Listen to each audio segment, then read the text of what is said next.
ठिकाणी एक अत्यंत महत्त्वाची घडामोड होती, तो म्हणजे लोकसभेला कांदा निर्यात बंदीचा मोठा फटका बसलेला होता। तसा आता विधानसभेला बसू नये म्हणून केंद्र सरकारनं एक महत्त्वाचा निर्णय घेतलेला होता।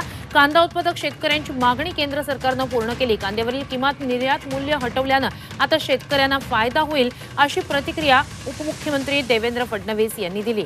तर कच्च्या तेलावरही 20% आयात शुल्क लावण्याचा निर्णय घेतल्यानं सोयाबीन उत्पादक शेतकऱ्यांनाही फायदा होणार असल्याचं फडणवीस म्हणाले।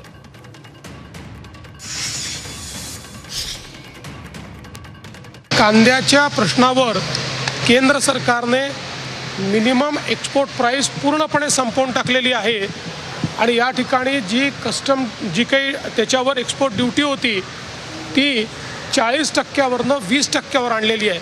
कांद्याच्या शेतकऱ्याकरता खरं म्हणजे खूप महत्त्वपूर्ण या शेतकऱ्यांची मागणी ही आज केंद्र सरकारने त्या ठिकाणी मान्य केलेली आहे। कच्च्या तेलावर कुठली आयात ड्यूटी नव्हती, आयात शुल्क नव्हतं। 20% आयात शुल्क लावण्याचा निर्णय घेण्यात आला आहे आणि रिफाईंड तेलावर 12.5%वरनं तो 32.5% करण्यात आलेला आहे। त्यामुळे सोयाबीनच्या शेतकऱ्याला प्रचंड मोठा त्या ठिकाणी फायदा होणार आहे।